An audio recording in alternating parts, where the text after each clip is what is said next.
The small town of Pinecrest in New England was bathed in early summer sunlight. Inside the old wooden library building, Evelyn Lawrence was surrounded by children, reading them a picture book. Her gentle voice echoed through the room, drawing the children into the world of the story. And so, the princess learned what true courage really means. As Evelyn closed the book, applause erupted from the children. She stood up with a smile and began preparing for the next reading session. This job at the library was her sanctuary, especially since she had started a new life with her 15-year-old daughter Hannah after a bitter divorce 2 years ago. "That was wonderful, Evelyn," her colleague Martha commented. "The children absolutely adore your storytelling."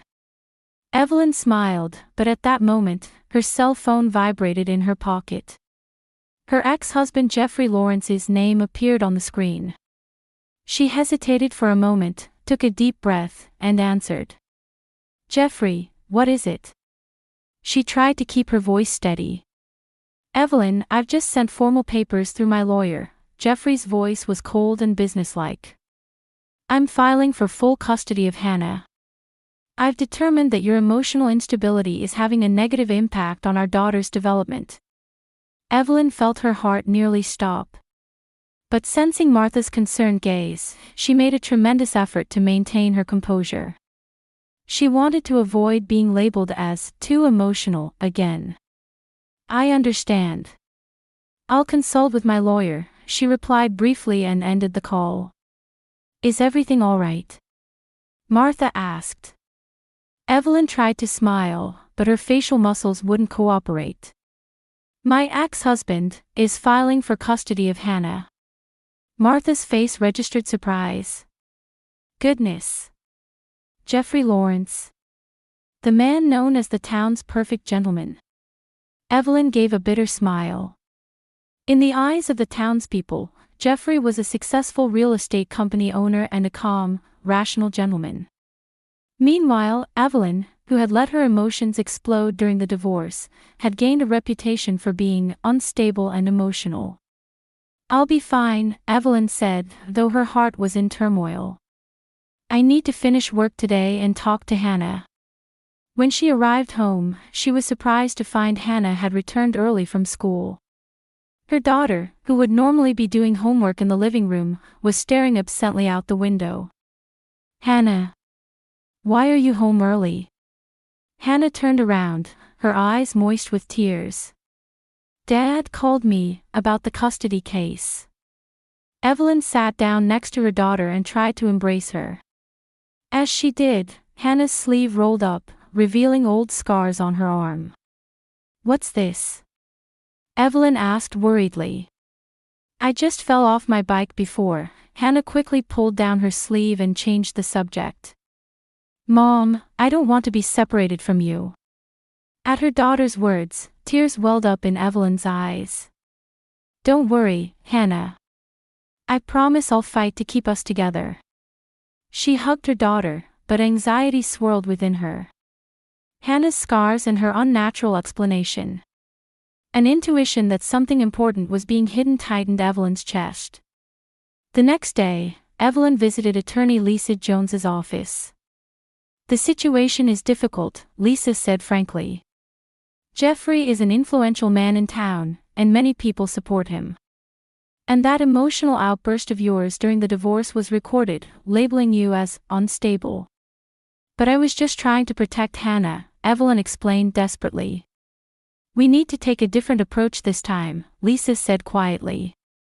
"Avoid making claims without evidence and respond calmly. Jeffrey expects you to get emotional. Don't play into his hands." Evelyn nodded, but her heart was heavy. The image of the scars on her daughter's arm was seared into her mind. It was clear that Hannah was hiding something. But what she needed now was calm. Whatever the truth might be, to reveal it, she needed to be a strong, rational mother, not an emotional mother. On her way home, Evelyn looked up at the sky. Dark clouds were beginning to cover the town. It was clear that this trial would be a challenge for her and Hannah.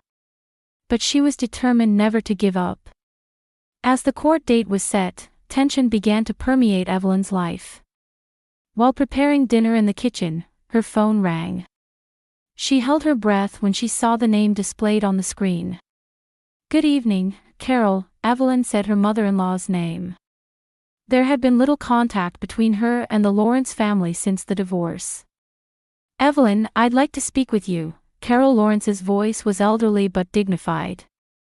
"Robert is here with me too." "Go ahead," Evelyn replied, keeping her eyes on the pot. "For Hannah's sake, don't you think you should give up custody without a fight?" Carol suggested indirectly. "If this goes to court, everyone will get hurt. Especially you," the voice of Robert Lawrence, who was supposedly mild-mannered, chimed in. "Our son is a respected figure in town. The court will likely rule in his favor." Evelyn was momentarily speechless. Her in-laws had always been friendly toward her. She was shocked by their sudden cold attitude. And she detected something behind Carol's voice, tension, a tremor like someone hiding something. "You say it's for Hannah's sake, but she wants to live with me," Evelyn responded calmly. "I'll fight for our happiness." After hanging up, Evelyn stood by the window, gazing at the darkening sky. She could sense Hannah doing homework in her room upstairs. It pained her to think of the burden this dispute was placing on her daughter. The following week at a PTA meeting, Evelyn noticed further changes. When she entered the school hallway, other mothers who had been friendly before abruptly stopped their conversation and forced smiles. "Hello, Evelyn," said Sandra Williams, the PTA president who usually welcomed her warmly. Today, however, her eyes didn't meet Evelyn's.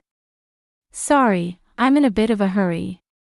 When Evelyn entered the classroom, she noticed people moving away from her. During the meeting, her opinions were ignored, and others averted their gaze when she looked at them. After the meeting, she overheard a conversation between Sandra and Marion in the restroom. "According to Jeffrey, she's mentally unstable and has tendencies toward drug dependency," Marion's voice echoed. "Jeffrey should get custody for Hannah's sake." "Poor child." Sandra's sympathetic voice continued. Evelyn froze. Unfounded rumors. But she had no way to counter Jeffrey's words, who was an influential figure in town. When she returned home, Hannah was reading a book on the living room sofa. "How was school?" Evelyn asked cheerfully. "Normal," Hannah answered briefly and quickly returned to her room. That night, Evelyn was awakened by her daughter's scream. She rushed to Hannah's room and embraced her daughter, who was having a nightmare. "It's okay, Mom's here," she whispered. "I was scared." Hannah murmured. "What were you scared of?" Evelyn gently asked. Hannah momentarily looked as if she was about to say something, but then withdrew. "It's nothing. Just a bad dream." Evelyn wondered if she should press further but restrained herself to avoid putting pressure on her daughter. "If anything's bothering you, you can always talk to me." On the weekend, Hannah was invited to her friend Jessica's birthday party. Evelyn was glad to send her daughter off, hoping it would help take her mind off things. However, 3 hours later, earlier than planned, Hannah opened the front door. Her eyes were red, and she had clearly been crying. "What happened?" Evelyn asked worriedly. Hannah was silent at first, but opened up under Evelyn's gentle gaze. "Brenda showed up at the party." Brenda Carter was Jeffrey's new girlfriend. Evelyn felt her stomach tighten at the mere mention of her name. "Did she do something?" "In front of everyone." Hannah's voice trembled. "She said, 'I'll soon be your new mother. And then, I'll teach you the right way to be raised from now on.'" Evelyn felt anger rising but suppressed it. What Hannah needed now was her calmness. "How did that make you feel?" she asked gently. "Embarrassed and scared," Hannah said in a small voice. "But I didn't want to worry you." "Why wouldn't you want to worry me?" Evelyn was confused. "I know how hard you're trying," Hannah said. "And..." Hannah cut off her words and pulled at her sleeve. Evelyn again sensed her daughter was hiding something. But rather than pushing her, she decided it was more important now to build trust. "Hannah, you don't need to hide anything," she said quietly. "I'm always ready to listen. We can be strong together." Hannah nodded but said nothing more. As the trial approached, Evelyn felt increasingly isolated in town. Even at the library, her colleagues' attitudes were changing.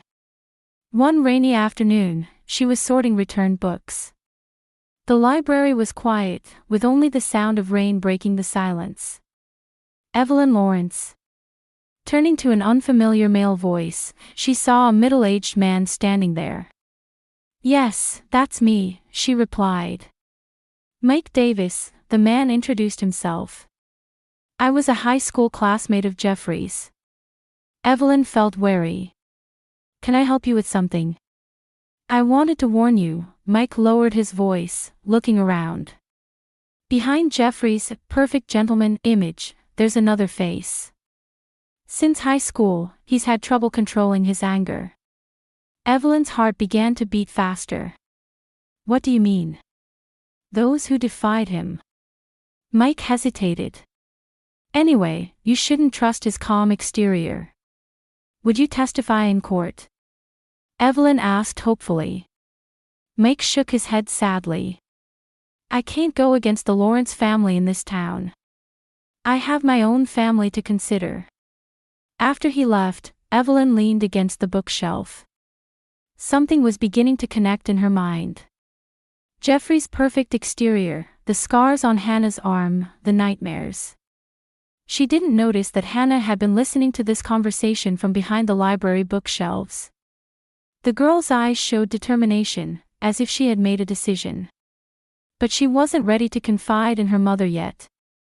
Rather than Mom losing credibility by getting emotional, I should be the one to tell the truth at the right moment, she vowed to herself. On the day of the trial, many cars were parked in front of the Pinecrest County Courthouse. Evelyn took deep breaths as she climbed the stone steps with her lawyer, Lisa. The morning sun reflected brightly off the building's windows, as if illuminating her with the light of truth. "Don't be nervous," Lisa said calmly. "Remember to control your emotions and speak based on facts." "I understand," Evelyn nodded. Beside her, Hannah was surprisingly calm. The girl had shown a quiet, determined expression since the previous night. Entering the courtroom, Jeffrey and his legal team were already seated. Jeffrey was dressed in a dark gray suit, wearing a confident smile. His parents sat in the front row, watching Evelyn with dignified expressions. What was even more surprising was that many of the town's prominent figures had gathered in the courtroom. It was as if the entire town had come to witness this family dispute. Evelyn couldn't hide her inner turmoil, but she tried not to show it on her face. "All rise," the clerk's voice echoed as Judge Donna Harrison entered. She was a strict-looking woman in her 60s, known for her sharp observational skills. After opening statements, Jeffrey's lawyer presented the first evidence. The large screen displayed footage of Evelyn crying hysterically during the divorce. "This is the moment when the defendant lost emotional control 2 years ago," the lawyer explained smoothly. "And here is a scene from a school event." The next video showed Evelyn crying during Hannah's school play. Everything was taken out of context and edited to make her appear emotionally unstable. Evelyn felt her hands trembling. She was angered by these underhanded tactics but remembered Lisa's advice and maintained her composure. Glancing at Hannah, she saw her daughter giving her a small nod and mouthing, "It's okay." Jeffrey's lawyer continued by calling a psychologist as a witness, who evaluated Evelyn and Hannah's relationship as overly emotional and dependent. Evelyn's heart ached at this false assessment, but she waited for her chance to refute it. When her turn finally came, Evelyn took the stand and was sworn in. Lisa began questioning her, and she explained her healthy relationship with Hannah, her stable job at the library, and the safe environment she provided. However, when cross-examination began, she nearly felt overwhelmed by the aggressive questions from Jeffrey's lawyer. Ms. Lawrence, have you ever been dependent on prescription medication? No, I have not, Evelyn answered truthfully. Then why did you receive therapy after your divorce? To process the stress of divorce in a healthy manner, she replied calmly. Have you ever asked about the scars on your daughter's arm? The lawyer suddenly changed his question. Evelyn was momentarily surprised but answered calmly. Yes, I was told it was from a bicycle accident. The lawyer gave a cold smile. So you're not aware of the real cause? Shouldn't a good mother pay more attention? Tears welled up in Evelyn's eyes. Please answer with yes or no, the lawyer said sternly. Lisa objected, and the judge sustained it, but the damage was already done. Whispers spread throughout the courtroom, and sympathetic looks were directed at Evelyn from the jury box. She felt herself being pushed into the emotional mother stereotype. Jeffrey was the next to take the stand. He sat elegantly and gave the judge a confident look. Mr. Lawrence, please explain why you are seeking custody of Hannah, his lawyer asked. I want to provide my daughter with a stable environment, Jeffrey answered in a calm voice. My ex-wife is a good person, but unfortunately, her emotions are too volatile. For Hannah to develop healthily, she needs a calmer, more rational environment. Jeffrey remained unshaken during cross-examination as well. He answered Lisa's sharp questions with composure, seemingly perfect, as if he had rehearsed. After finishing his testimony, Jeffrey turned to the judge and confidently said, A mother who cries this much can't raise a child. My daughter needs someone calm. Someone like me. He smirked down at Evelyn with an expression of assured victory. The courtroom fell silent, and Evelyn was overcome with a sense of despair. But at that moment, Hannah, who had been sitting quietly, suddenly stood up. May I speak, Your Honor? The girl's voice was calm but filled with determination. The judge looked slightly surprised but nodded. Hannah Lawrence, although you haven't been called as a witness yet, as a party to this case, it's important to hear your opinion, Judge Harrison said. Come forward. Hannah quietly stepped forward. She looked at her father for a moment, then gave her mother a faint smile. I want to tell the truth, she said. But since words alone might not be believed. Hannah rolled up her sleeve. Please, look at this. As the courtroom held its breath, multiple bruises and old scars were revealed on Hannah's arm. Some were clearly burn marks. These are from when Dad couldn't stay calm. The judge froze. Murmurs spread throughout the courtroom. The color drained from Jeffrey's face, and he suddenly stood up, shouting, That's a lie. Evelyn was too shocked to speak, seeing the full extent of her daughter's injuries for the first time. Tears fell from her eyes. Why hadn't she noticed? Why couldn't she protect Hannah? Order in the court. The judge banged her gavel. Mr. Lawrence, sit down. Hannah, continue. Hannah began speaking in a trembling voice. However, she didn't become emotional but simply stated the facts. Dad always, when Mom wasn't looking, she continued. And he threatened me, saying if you tell your mother, worse things will happen. Mom became emotional because she was always trying to protect me. She further revealed that her grandparents knew the truth but remained silent, covering everything up to protect the town's reputation. My grandparents turned a blind eye. Because family reputation was important to them. When Hannah finished her testimony, the courtroom was enveloped in complete silence. Jeffrey tried to rebut, but was left speechless in the face of his daughter's quiet testimony. Carol Lawrence covered her face with her hands and wept silently. Evelyn stood up toward Hannah, overwhelmed by her daughter's courage. At the same time, her heart was filled with guilt and sadness for not having noticed. The trial was temporarily suspended, and it was decided that Hannah would have an interview with Dr. Claire Sanderson, a child welfare specialist, in a separate room. Evelyn was also permitted to attend, and the three entered a small consultation room in the courthouse.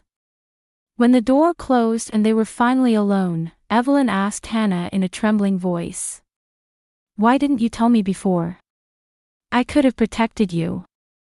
Tears welled up in her eyes, mixing feelings of guilt, helplessness, and deep love for her daughter. Hannah took her mother's hand and quietly replied, "I didn't want to worry you. And Dad said, no one would believe you anyway." The girl momentarily stumbled over her words and continued, "Every time you tried to say something, I saw you being called too emotional. I was scared." Evelyn touched her daughter's face, tears streaming down her cheeks. "To think you were bearing this burden alone. I've failed as a mother." Hannah shook her head and gripped her mother's hand tightly. "That's not true, Mom. You always tried to protect me. That's why I wanted to protect you this time." Dr. Claire watched this mother-daughter interaction quietly and began gently asking questions at the appropriate moment. Hannah sometimes stumbled over her words but gradually began to recount past events. Evelyn's heart was torn apart by the details of abuse her daughter revealed. "Dad always starts getting angry over seemingly minor things," Hannah quietly explained. "Like being late with homework or having a messy room. At first, he would just scold me, but it gradually escalated and..." She looked at the scars on her arm and said, "This is from when I couldn't win an award for a school project. Dad took the iron and..." Evelyn gasped and instinctively tried to embrace her daughter, but restrained herself at a slight signal from Dr. Claire. It was important for Hannah to speak at her own pace. After the interview and before the trial resumed, Evelyn and Hannah sat quietly in the cafeteria. A new bond had formed between mother and daughter. It was a bond based not on secrets and fear, but on truth and courage. When the trial resumed, Dr. Claire's report was submitted. The doctor evaluated Hannah's mental state and praised her courage in waiting until she was ready to tell the truth. "Hannah Lawrence is an extremely strong young woman," Dr. Claire solemnly stated. "She has kept silent for a long time to protect her family's reputation and her mother. However, her testimony is consistent, and the detailed descriptions indicate a high degree of truthfulness." At this stage, Jeffrey's parents were also asked to take the stand. Carol Lawrence stood up, clutching a handkerchief with trembling hands. Her face was etched with deep guilt. "I knew," Carol admitted tearfully, "that my son," to Hannah. She choked on her words. She admitted to remaining silent to protect the family's reputation and faltered, saying, "I knew my son wasn't perfect, but if we acknowledged that, our standing in this town would." Evelyn quietly stood up and said to her former mother-in-law, "There should be something more important than reputation." At those words, the entire courtroom fell silent. Ultimately, the judge granted Evelyn full custody and allowed Jeffrey only supervised visitation rights. It was also announced that an investigation into domestic violence against Jeffrey would begin. "This court prioritizes the safety and welfare of children," Judge Harrison solemnly declared. "Furthermore, we recognize that expressing emotions is not weakness but sometimes the strongest form of courage." Evelyn Lawrence fought to protect her daughter, and Hannah Lawrence had the courage to speak the truth. This courage is true strength. As they left the courtroom, the attitude of the townspeople had completely changed. People who had previously avoided Evelyn approached her, offering apologies and support. Sandra Williams held Evelyn's hand with tears in her eyes, saying, "I'm sorry for doubting you." Mike Davis also approached and told Hannah he was proud of her courageous testimony, offering to testify if needed in the future. "I regret being silent until now," Mike said quietly. "Hannah's courage has given me courage too." Back at home, Evelyn and Hannah sat side by side on the living room sofa. For a while, they sat in silence, but it wasn't a heavy silence, it was the silence of a new beginning. "Hannah," Evelyn took her daughter's hand. "I'm sorry I didn't notice. I didn't see your suffering." Hannah smiled gently. "It's not your fault, Mom. Dad hid it perfectly, and I hid it too. The girl looked straight into her mother's eyes and said, "Mom, you always loved me." That was enough. Evelyn embraced her daughter and promised, "From now on, let's be honest with each other, no matter what happens." Hannah nodded and replied, "No more secrets." That night, they cooked dinner together for the first time in a long while. Laughter echoed in the kitchen, and even if it was small and sometimes trembling laughter, it was the beginning of healing. However, they both understood that the healing process ahead would be long and difficult. Physical wounds may heal, but it takes time to heal emotional wounds. As Evelyn gently stroked the scars on her daughter's arm, she quietly said, "From now on, let's heal together." Outside the window, dusk was falling on the town of Pinecrest. Tomorrow would be a new day. The beginning of a new day walking with truth. For Evelyn and Hannah, it wasn't the end of fear, but the beginning of healing and rebirth. The townspeople were made to reflect on the truth hidden behind seemingly perfect appearances. And many quietly contemplated their own homes, their own secrets. Truth sometimes brings pain, but it is also the first step towards healing. Such a lesson was quietly spreading throughout this small town. 6 months later, spring had come to the town of Pinecrest. The trees were covered in fresh green leaves, and colorful flowers had begun to bloom in Evelyn's small garden. Nature's rebirth seemed to mirror the rebirth in Evelyn and Hannah's hearts.